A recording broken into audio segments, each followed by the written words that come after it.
자, 9번째 썰 한번 가보도록 하겠습니다. 댓글 컨텐츠고 영상 제목 하우스 푸어, 카 푸어, 투 푸어, 비린 사람, 모두 살아생전, 경험 못한 새로운 경험을 하게 될 겁니다. 개인 파산, 회생 말이죠. 라는 영상에 달린 댓글입니다. 아까 앞전에 그 코인에 빠진 사람 바로 보내버렸죠. 뭐 이야기 들을 필요도 없이. 아무튼 지금 대한민국은 푸어족들이 너무 많아요. 푸어족. 예.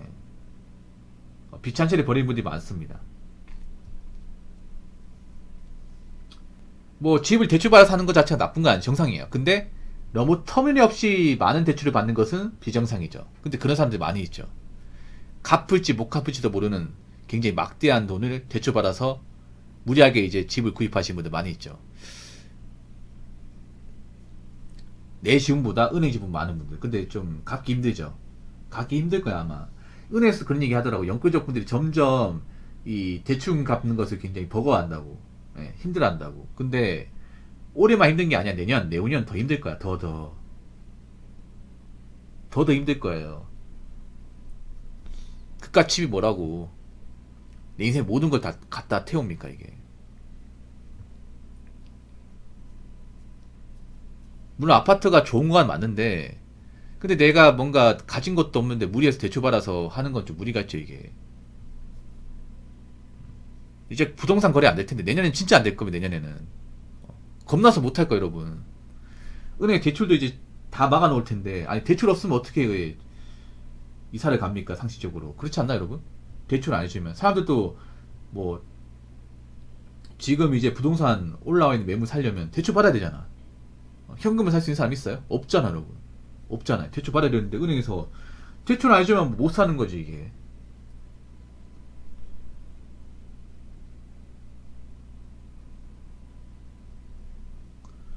근데 문제는 빚 갚는 게 쉽지 않다는 거. 빚 갚는 게 왜냐하면 물가가 다 올라가니까. 설령 금리가 떨어져가지고 이자가 떨어졌다 쳐. 근데 문제는 뭐냐 하면 금리만 떨어졌지 물가는 올라갈 거 아니에요. 뭐 자녀 교육비, 아파트 관리비, 세금, 식비 다 올라갈 거 아니에요. 거기다가 회사 고용 불안해지고. 왜냐면 영구적 분들 중에 이제 노동자들 많단 말이에요. 직장인들 많단 말이에요. 근데 직장을 많이 그만두게 되면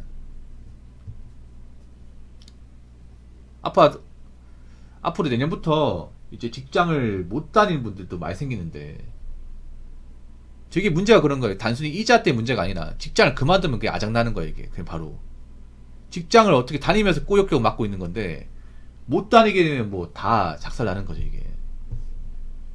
가장 최악의 루트가 뭐냐면 막 희망퇴직 당해서 자영업까지 하는 거. 예. 지금 희망퇴직자도 많이 나온다고 하잖아요. 그분들 중에 상당수가 자영업하는 뛰어든다고 하잖아요. 이 아우지 탄광을. 그러니까 빚이 있는데 또 빚을 내는 거예요 이게. 또 대출 받는 거예요 여러분.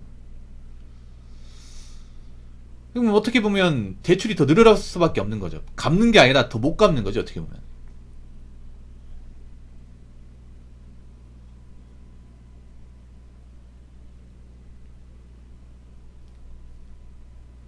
사실 이게 문제 있어요 이게.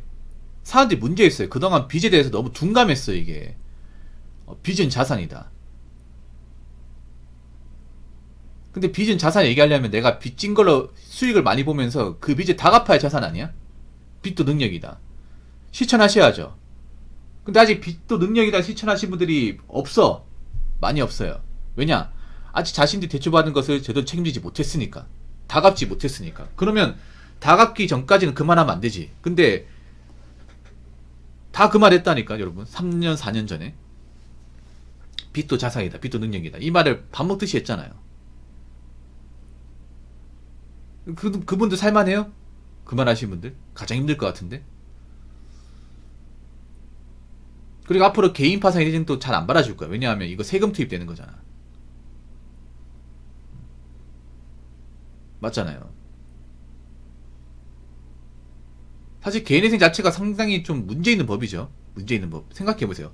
개인들 간의 어떤 채무 문제를 왜 국가가 간섭을 해? 국가가 왜, 법원이 왜 자기들 마음대로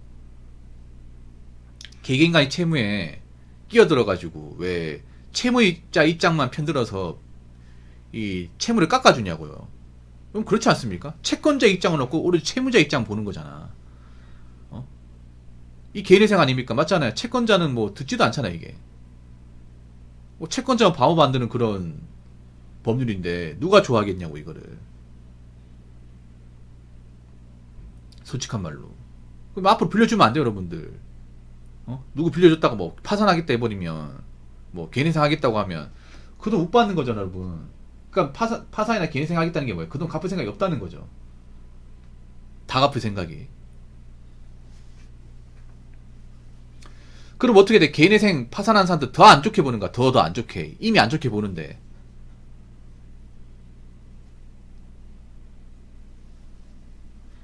앞으로 비는 사람들 있죠. 비 못 갚는 사람들. 제가 봤을 땐 정상적인 범주 안에 못 들어가 이게. 못 들어간다니까요. 자, 댓글 한번 읽어보도록 하겠습니다. IMF 시절에도 대출을 그냥 자금이라고 말하면서 갚을 생각 전혀 없는 사람들 많았습니다. 그래서 그 대가를 받으며 나락갔던 겁니다. 대출은 빌린 돈이고 당연히 다시 돌려줘야 할 돈입니다.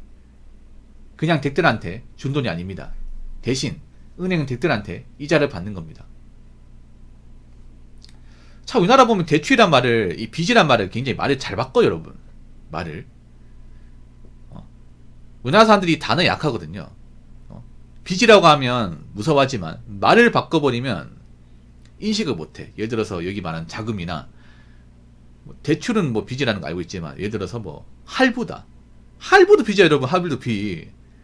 약정도 빚입니다. 약정도 다 빚이야 생각해보면. 아까 얘기했잖아요 저번에. 아파트 대출금도 빚이고 자동차 할부금도 빚이고 스마트폰 약정도 빚이야 여러분. 약정은 왜 여러분들. 만약에 상식적으로 생각해보세요. 여러분들이 이 폰 기기값을 그대로 자급제로 구입하면 약정할 일이 없잖아요. 요금제 마음대로 선택할 수 있잖아요.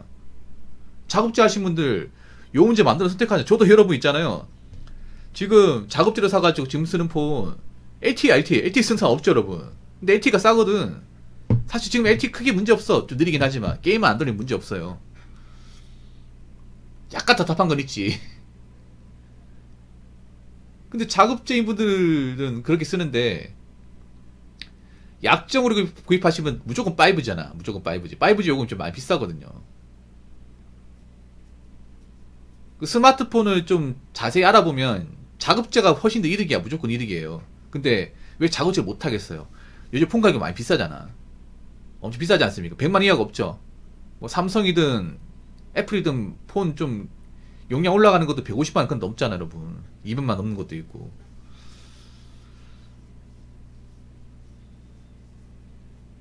왜 이렇게 대출을 좋아해요 여러분? 왜 이렇게 빚이 좋아합니까? 한국 사람 빚이 좋아하는 것 같아 내가 봤을 때는. 빚이 무서워야 되는데. 옆나라 일본은 빚을 정말 무서워하거든. 빚을. 대출을 안 받아 여러분. 일본 같은 경우는 그 모기지는 집 살 때 아니고서 대출을 안 받아. 근데 우리나라는 사소한 것만 다 대출이야 대출. 뭐든 다 대출이야 이게.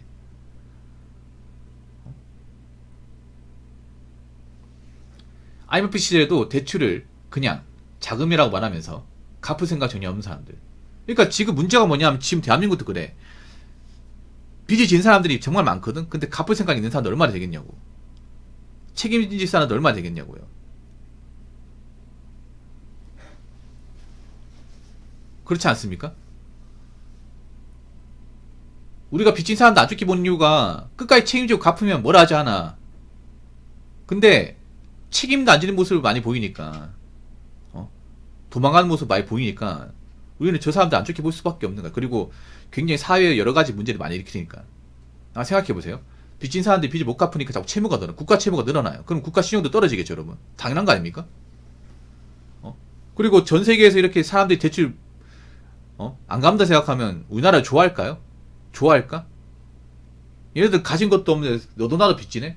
빚지는데 책임도 못 지네. 누가 좋아하겠어 여러분 상식적으로. 이걸 어떻게 정상으로 보겠냐고 다른 나라에 봤을 때. 그렇지 않습니까?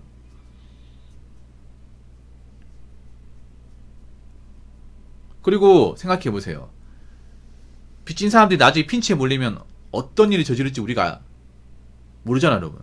사람이 핀치에 몰리면 각종 범죄 같은 거 많이 저지릅니다. 과거에 우리가 보면 이제 납치 범죄 같은 거 있죠. 그거 다 빚 갚으려고 하는 것도 많아요. 옛날에 유괴 같은 것들, 유괴도 납치죠, 여러분. 요즘 유괴가 없지만 옛날에 이제 CCTV 없고 이제 어떤 그런 각종 과학 기술이 발달하지 않듯이 유괴가 많았어요. 90년대만 하더라도. 지금 그런 게 많이 없어졌죠. 왜냐하면 애들 스마트폰 다 가지고 CCTV 다 가지고 있다 보니까 이제 그런 게 아예 안 통해. 이거 어떻게 보면 굉장히 좋아진 거죠, 시대가.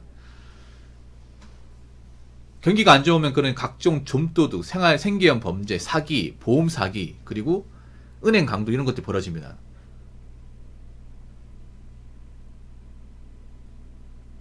지금도 이제만한 은행 강도 같은 게 드문드문 나오잖아. 그분들 왜 저질러요? 보면 은행 가서 저지르는 사람들 잡고 나서 하는 말이 뭐 도박빚 갚기 위해서, 자영업 실패하고 난 다음에 대출금 갚기 위해서, 생계에 뭔가 좀 많이 물리다 보니까 어쩔 수 없이 뭐 할 수밖에 없었다. 말로는 어쩔 수 없이 했지만 누가 봐도 나쁜 행동이죠. 그러니까 그런 나쁜 짓을 저지르는 사람들이 많아지는 거야, 이게 객관적으로. 이건 어떤 나라도 마찬가지, 여러분.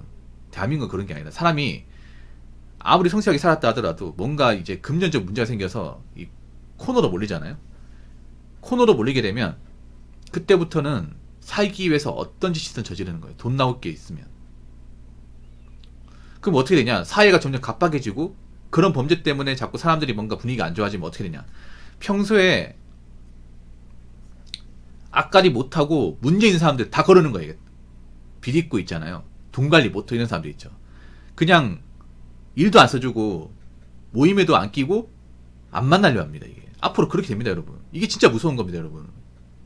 제가 얘기했잖아요, 그 전부터. 비리 쓰면 사람들이 못 받는다고. 이게 그런 겁니다, 여러분. 앞으로 사회에서 어떤 비리 있는 사람들 여러 가지 어떤 말썽을 많이 피우면 사람들의 인식도 그런 거예요. 내 주변에 뭔가 채무 있는 사람들, 시종도 안 좋은 사람들, 개인 파산한 사람들, 뭐 회생한 사람들 좀 멀리해야겠다. 같이 엮이면 안 되겠다. 아, 술도 같이 먹으면 안 되겠어. 전화 오면 안 받아야지. 이사 가야겠다. 이 생각하지 않을까, 여러분? 합니다, 여러분. 아니면 내보내는가, 그냥. 이게 진짜 무서운 거예요, 여러분. 그러니까 좀 빚는 분들은 좀 각성해야 돼, 이게. 각성해야 된다니까? 언제까지 사회에서 본인 같은 사람 이해해주고 기업에서 받아줄 거라 생각하시는 겁니까? 생각을 달리 먹으셔야 돼요. 내가 이 빚지는 걸 제대로 책임지지 않으면 누구든 매매해, 누구든. 가족이든 친구이든 가족이든 애인이든 다 외면합니다, 이게. 그러니까 제발 좀 정신 똑바로 차리고 사시라고요. 나사 빠진 것도 사지 말고. 근데 나사 빠진 사람 너무 많아. 맞잖아. 지금 여러분 보더라도 빚진 사람들 중에 약간 정신 헷가닥거리는 사람들 많잖아요. 아까 앞전에 봤잖아요, 여러분. 그렇게 살면요 그냥 궁지에 몰리는 겁니다. 앞으로 시간 지나면요. 무슨 말인지 아시겠죠? 자, 이상으로 9번째 썰 마치도록 하겠습니다.